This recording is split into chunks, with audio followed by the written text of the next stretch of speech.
A chair appeared in the kitchen. The chair has 2 legs. I'm sure of it. It has to.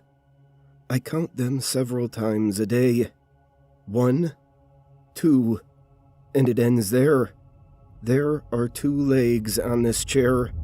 2, I'm sure. Yet, how can there be 2 legs? How would a chair stand on 2 legs? How does it work? 1 leg on each of the back corners. Yet it still stands. How are there 2 legs? How? But there it is. I count them again. 1, 2. I'm not sure when it first appeared, but it's been in the kitchen for weeks now. I don't dare sit in it. I'm not sure how it would hold me. I don't want to end up like the cat. I found the cat one day, dead. Its body twisted and broken under the chair. It looked like it had been crushed, its fur matted with blood. I wanted to move the chair to see if there was anything I could do, but I do not want to touch this thing. The chair is alive. I'm sure of it. I sound crazy. I know I do.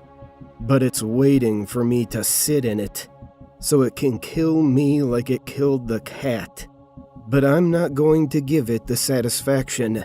I'll never sit in that chair. 2 days ago, 2 agents knocked on my door. They were investigating something, but they wouldn't tell me what. They wouldn't even show me their badges. How was I meant to know who they were? I turned them away, but they came in anyway. As soon as they saw the chair, one of them called someone, and the other spoke to me. He told me they were going to sort everything out and that I shouldn't panic. I could hear the man on the phone, briefly. He mentioned something about dimensions. A scream came from my kitchen, followed by the sound of liquid spilling. We ran in, and on the floor, under the chair, was a puddle of blood and the remnants of human organs. A hand was left on the floor. It's etched into my brain and I can never unsee it. The chair has 2 legs. I counted them. 1, 2. The other agent knelt down to get a closer look. He seemed unfazed. He accidentally touched the chair slightly. It had 2 legs. Then 1. Then 0. I'm not talking about the chair anymore. This man began to disappear in front of me, his body contorting and morphing as blood and organs spilt from him. By the time it was over, much of what had fallen out of him had also disappeared.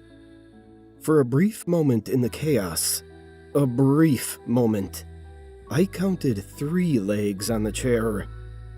It had changed.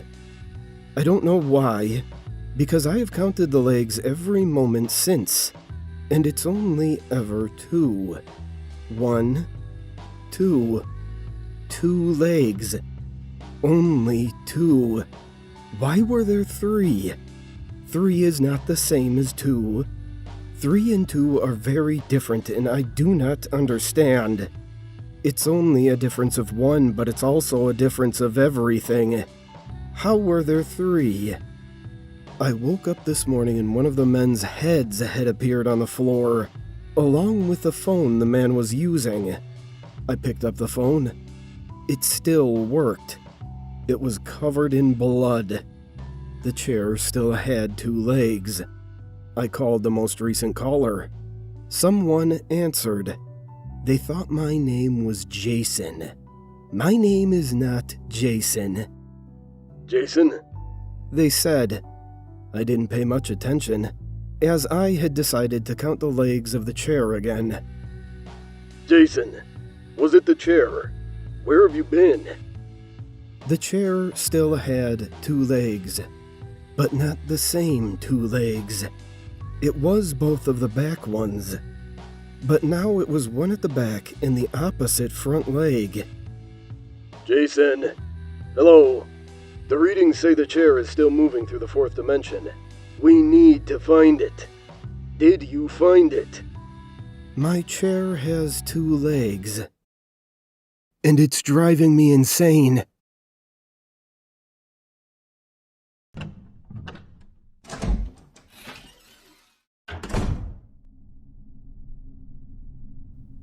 I'm sitting in the chair as I write this. The chair still had 2 legs this morning. I've counted 15 times since my last post. It feels harder to count them each time I do. I couldn't wrap my head around how this chair continued to stand, and it broke everything I knew. Sometimes I would count the back leg first. Sometimes I would count the front leg first. It did not change anything. 2 is always the final leg. I didn't sleep last night. I just stared at the chair. I could feel it staring back at me. I tried not to count the legs too often. Earlier today, a police officer knocked on my door. I didn't get her name whilst she was alive. She showed me a picture of Jason and his colleague, and asked if I knew anything about their disappearances. I don't know if it was my pale face from living a nightmare, or my bloodshot eyes from lack of sleep, but she didn't buy my... No. She came in, pushing past me, and went into the kitchen. I had cleaned up the blood and guts, but it still smells terrible. She took one look at the chair and looked at me. She could sense something off about the chair, too. I knew I would sound crazy if I told her everything, and I'd get blamed for everything that's happened. That's the chair with 2 legs.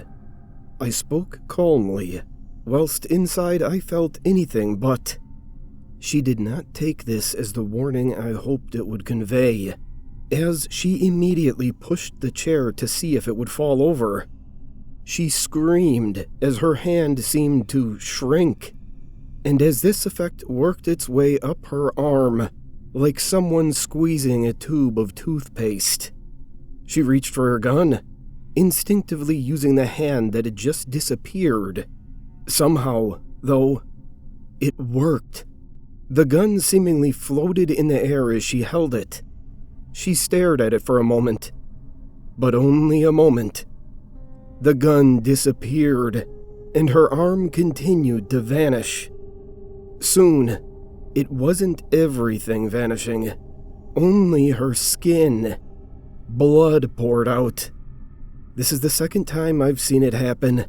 The second time I've seen the chair consume someone as if they were nothing.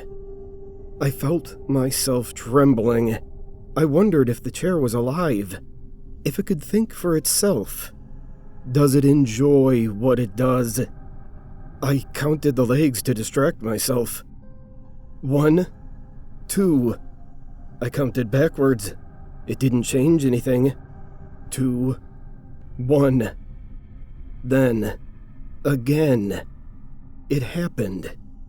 For a brief moment, around the time her heart hit the floor, the chair had 3 legs. Then the chair was gone. She was, too. The blood, the organs, everything. It was as if the chair had cleaned up after itself. I thought it was over.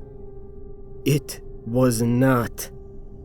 I reached for a spoon and threw it at where the chair used to be. It froze there, mid-air.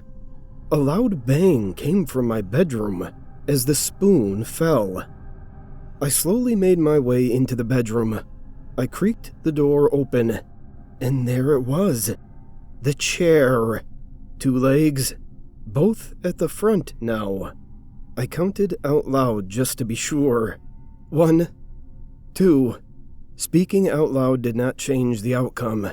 I had hoped it would. I still had Jason's phone in my pocket. I wanted to use it, but something else came over me instead.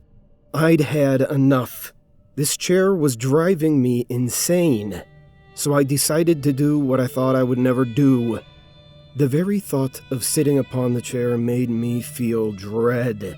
The kind of dread you get when there's something you know you have to do, but don't want to.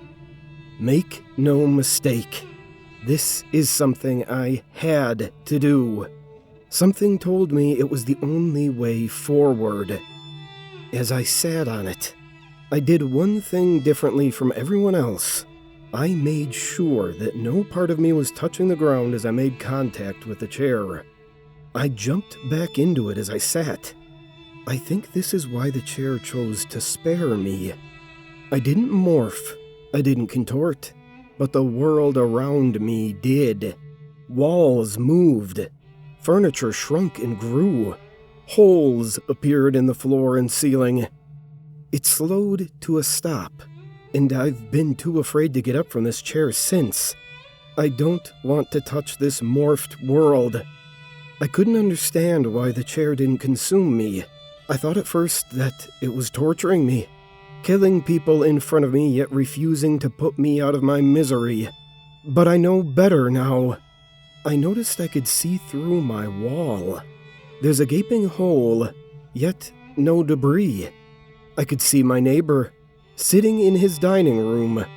I could see through his skin. I could see inside of him. Yet he continues to sit there as if nothing is wrong. I looked down. 1, 2, 3, 4.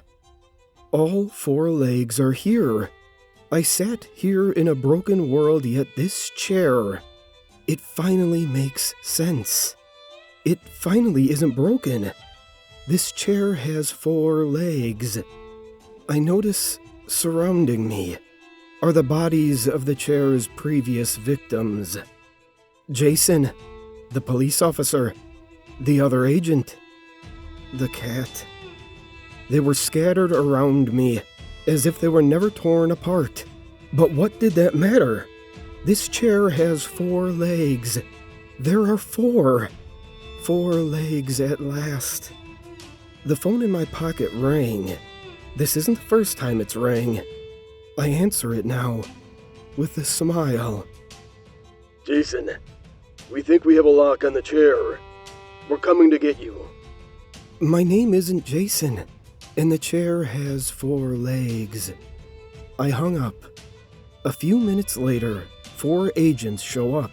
I could see them through the walls before they even entered. They made their way into my bedroom and seemed to pretend they couldn't see me. One of them spoke into a radio. The chair is here, but nobody else is. He didn't know I could see through his skin. It has 2 legs. Why was he lying? It has 4. I can count them all. 1, 2, 3, 4. I spoke out loud to see if they would pretend not to hear me. Hello? They all looked around. One spoke into their radio again. Someone is here, but they're not on our cross-section of the 4th dimension. They've rotated through it. I don't know how they survived. He didn't touch the chair, but I did reach out to him as he got closer. I wanted to see if he would stop pretending he couldn't see me. He started screaming. I'm not sure why. He looked fine. In fact, his skin was back. He fell backwards, knocking into all of his colleagues. They all got their skin back. They were all screaming. Then they all dropped to the ground. I think they're dead. But the chair has 4 legs. Everything should be fine. I don't know why these agents were so interested in such a normal chair. They should be more concerned about the rest of the world. Everything is broken. I'm not sure what these agents want, or where they're coming from. I'm still trying to figure out what the agents meant when they spoke about dimensions. They're probably going to send more agents out soon. I wonder if they'll pretend not to see me too. My chair has 4 legs, and it's keeping me sane.